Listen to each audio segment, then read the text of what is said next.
अस्सलामुअलैकुम students.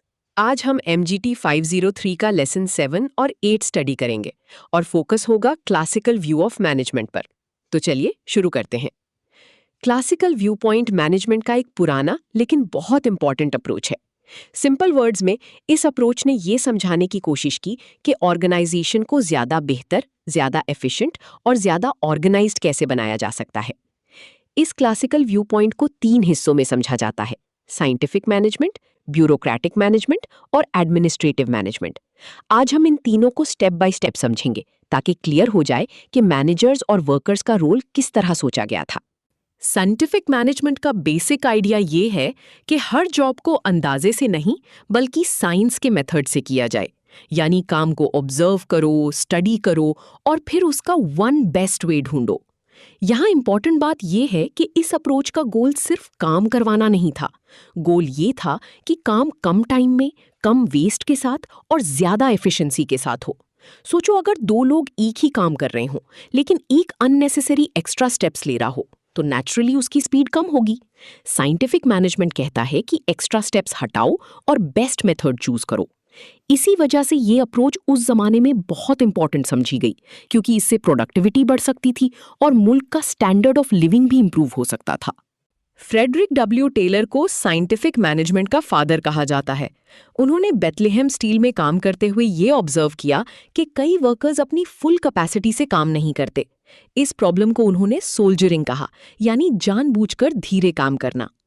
Taylor चाहते थे कि वर्कर्स और मैनेजर्स दोनों की सोच बदले। इसको उन्होंने मेंटल रेवोल्यूशन की तरह देखा।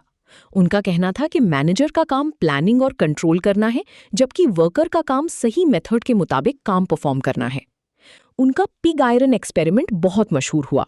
इस एक्सपेरिमेंट से उन्होंने दिखाया कि अगर काम को साइंटिफिक तरीके से प्लान किया जाए तो प्रोडक्टिविटी में बहुत बड़ा इंप्रूवमेंट आ सकता है। नोट्स के मुताबिक उन्होंने लगभग 200% तक कंसिस्टेंट इंप्रूवमेंट हासिल की। टेलर का एक बहुत इंपॉर्टेंट कंट्रीब्यूशन था time and motion study. Simple words में इसका मतलब है कि किसी काम को छोटे छोटे मोशंस में तोड़ दो, फिर देखो कौन सा मोशन जरूरी है और कौन सा अननेसेसरी। जो अननेसेसरी मोशन हो उसे हटा दिया जाता है, फिर जो यूजफुल मोशंस बचते हैं उनका टाइम मेजर किया जाता है ताकि बेस्ट डेली प्रोडक्शन का पता चल सके। यानी काम को बस देखना नहीं बल्कि डिटेल में समझना।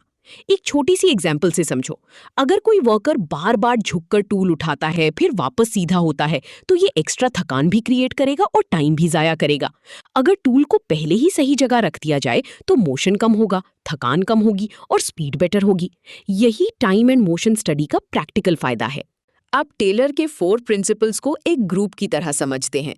ये असल में वो बेसिक रूल्स हैं जो बताते हैं कि काम को साइंटिफिकली मैनेज कैसे किया जाए।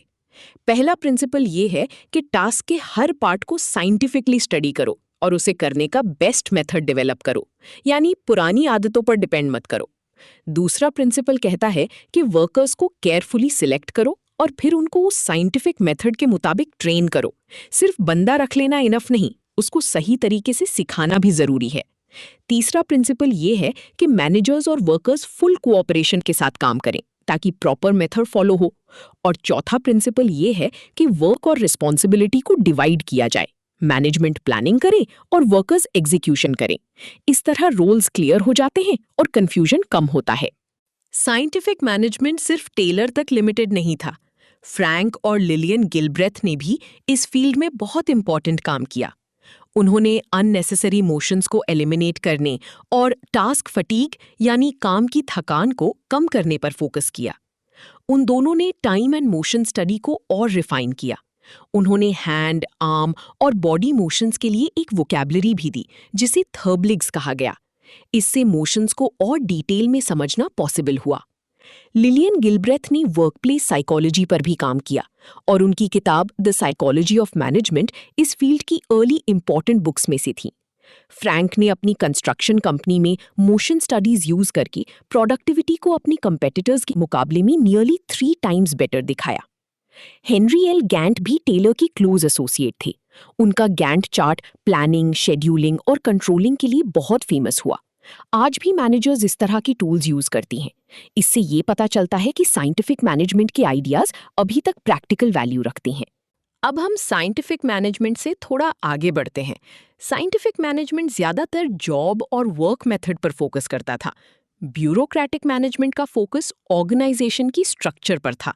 सिंपल वर्ड्स में सवाल ये था कि पूरी ऑर्गेनाइजेशन को किस तरह अरेंज किया जाए ताकि ओवरऑल परफॉर्मेंस बेटर हो। यहाँ जनरल एडमिनिस्ट्रेटिव थियोरिस्ट्स भी इंपॉर्टेंट थे, स्पेशली हेनरी फेयोल और मैक्स वेबर। फेयोल ने मैनेजर्स की एक्टिविटीज पर फोकस किया और बताया कि मैनेजमेंट बिजनेस के दूसरे फंक्शन से अलग एक प्रॉपर प्रैक्टिस है। मैक्स वेबर ने अथॉरिटी स्ट्रक्चर्स पर फोकस किया। उनका कहना था कि ऑर्गेनाइजेशन को पर्सनल पसंद नापसंद या ओनर की विम्स पर नहीं चलना चाहिए, बल्कि रैशनल रूल्स पर चलना चाहिए। मैक्स वेबर एक जर्मन सोशियोलॉजिस्ट थे और उन्होंने ब्यूरोक्रेसी को लार्ज ऑर्गेनाइजेशंस के आइडियल रैशनल फॉर्म के तौर पर एक्सप्लेन किया। यहाँ ब्यूरोक्रेसी का मतलब आज वाली रेड टेप वाली नेगेटिव फीलिंग नहीं था। उनका आइडिया ज्यादा ऑर्गेनाइज्ड और फेयर सिस्टम का था। वेबर की आइडियल ब्यूरोक्रेसी में कुछ मेन कैरेक्टरिस्टिक्स थीं। पहली, स्पेशलाइजेशन ऑफ लेबर, यानी हर इंसान का क्लियर काम। दूसरी, फॉर्मल रूल्स एंड प्रोसीजर्स, यानी काम प्रॉपर कवायद के मुताबिक हो। तीसरी, इम्पर्सनैलिटी, यानी रूल्स सब पर बराबर अप्लाई हो, पर्सनल रिलेशन की वजह से फर्क ना हो। इसके बाद हायरार्की आती है, यानी अथॉरिटी की क्लियर चेन हो। और करियर एडवांसमेंट मेरिट पर हो, यानी प्रमोशन इस बेसिस पर मिले कि बंदा कितना अच्छा परफॉर्म कर रहा है, ना कि वो किसको जानता है। ये अप्रोच इसलिए इंपॉर्टेंट थी क्योंकि इसने फेयरनेस और स्ट्रक्चर को एम्फसाइज किया। अब एक सिंपल ब्रिज के साथ पूरी क्लासिकल व्यू पॉइंट की कॉन्ट्रीब्यूशन समझते हैं। इस स्कूल ऑफ थॉट ने मैनेजमेंट को सीरियस स्टडी का सब्जेक्ट बनाया। इसने हमें बताया कि मैनेजमेंट को साइंटिफिक अप्रोच से देखा जा सकता है। इसने ये भी पॉइंट आउट किया कि वर्क मेथड्स को स्टडी करके इम्प्रूव किया जा सकता है। और इसने कुछ ऐसे प्रिंसिपल्स दिए जो ऑर्गेनाइजेशंस को एफिशिएंटली रन करने में हेल्प करते हैं। यानी अगर एक लाइन में कहें तो क्लासिकल व्यू पॉइंट ने मैनेजमेंट को गेसवर्क से निकालकर सिस्टम, स्ट्रक्चर और मेथड की तरफ ले आया। इसी फाउंडेशन पर बाद की मैनेजमेंट थ्योरीज भी बिल्ड हुई। अब हम लेसन 8 की तरफ आते हैं, जहां एडमिनिस्ट्रेटिव मैनेजमेंट डिस्कस होता है। ये उन अर्ली थिंकर्स का अप्रोच था जो मैनेजर्स को ऐसे प्रिंसिपल सिखाना चाहते थे जो पूरी ऑर्गेनाइजेशन की परफॉर्मेंस इंप्रूव कर सकें। हेनरी फायोल इस अप्रोच के बहुत इंपॉर्टेंट नाम हैं। उनका कहना था कि मैनेजमेंट को सिखाया जा सकता है। उनकी lasting contribution functional approach to management है। सिंपल वर्ड्स में फायोल ने बताया कि मैनेजर्स के कुछ बेसिक फंक्शंस होते हैं। उन्होंने प्लानिंग, ऑर्गेनाइजिंग, कमांडिंग, कोऑर्डिनेटिंग और कंट्रोलिंग का जिक्र किया। यानी मैनेजर सिर्फ ऑर्डर देने वाला इंसान नहीं होता। वो पहले प्लान बनाता है, फिर रिसोर्सेज अरेंज करता है, लोगों को डायरेक्शन देता है, चीज़ों को कोऑर्डिनेट करता है और आखिर में चेक करता है कि सब कुछ सही चल रहा है या नहीं। अब फयोल के 14 प्रिंसिपल्स को एक फ्रेमवर्क की तरह समझो। ये वो गाइडिंग रूल्स हैं जो मैनेजर्स को बताते हैं कि ऑर्गेनाइजेशन को स्मूथली कैसे चलाना है। सबसे पहला प्रिंसिपल डिवीजन ऑफ वर्क है। इसका मतलब स्पेशलाइजेशन। जब इंसान एक स्पेसिफिक काम अच्छी तरह करता है तो एफिशिएंसी और आउटपुट दोनों बढ़ते हैं। दूसरा अथॉरिटी है। मैनेजर के पास ऑर्डर देने का राइट होना चाहिए, लेकिन अथॉरिटी के साथ रिस्पॉन्सिबिलिटी भी आती है। तीसरा डिसिप्लिन है, यानी एम्प्लॉइज रूल्स को ओबे करें और रिस्पेक्ट करें। चौथा यूनिटी ऑफ कमांड है। इसका सिंपल मतलब है कि एक एम्प्लॉय को ऑर्डर्स सिर्फ एक बॉस से मिलने चाहिए ताकि कंफ्यूजन ना हो। पांचवा यूनिटी ऑफ डायरेक्शन है, यानी ऑर्गेनाइजेशन के पास एक क्लियर प्लान होना चाहिए।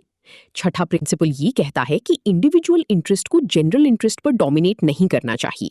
और सातवां रेम्यूनरेशन है, यानी वर्कर्स को उनकी सर्विसेज के लिए फेयर वेज मिलनी चाहिए। अब बाकी प्रिंसिपल्स को भी इजी वे में समझते हैं। आठवां प्रिंसिपल सेंट्रलाइजेशन है। इसका रिलेशन इस बात से है कि डिसीजन मेकिंग कितनी टॉप लेवल पर रहेगी और कितनी सबऑर्डिनेट्स के पास जाएगी। नौवां स्केलर चेन है, यानी अथॉरिटी की क्लियर लाइन। 10वां ऑर्डर है। इसका मतलब है कि लोग और मटेरियल सही जगह सही वक्त पर हों। 11वां इक्विटी है, यानी मैनेजर्स को अपने सबऑर्डिनेट्स के साथ फेयर और काइंड होना चाहिए। 12वां principle stability of tenure of personnel है, यानी ऑर्गेनाइजेशन को स्टाफ प्लानिंग ठीक रखनी चाहिए ताकि वैकेंसीज आने पर रिप्लेसमेंट अवेलेबल हो। 13वां इनिशिएटिव है। जब एम्प्लॉइज को आइडियाज लाने और प्लान्स कैरी आउट करने का चांस मिलता है तो वो ज्यादा एफर्ट दिखाते हैं। और 14वां प्रिंसिपल एस्प्री डे कॉर है। ये टीम स्पिरिट के बारे में है। जब टीम में हार्मनी और यूनिटी होती है तो ऑर्गेनाइजेशन ज्यादा स्ट्रांग होती है। सोचो एक टीम जहां सब अलग अलग डायरेक्शन में खींच रहे हों और एक टीम जहां सब मिलकर काम कर रहे हों। नेचुरली दूसरी टीम बेटर रिजल्ट देगी। क्लासिकल व्यू ऑफ मैनेजमेंट हमें 3 इंपॉर्टेंट एंगल्स देता है: best way of doing work, best structure of organisation और बेस्ट प्रिंसिपल्स फॉर मैनेजर्स। इन आइडियाज ने मैनेजमेंट की बुनियाद मजबूत की। इसी के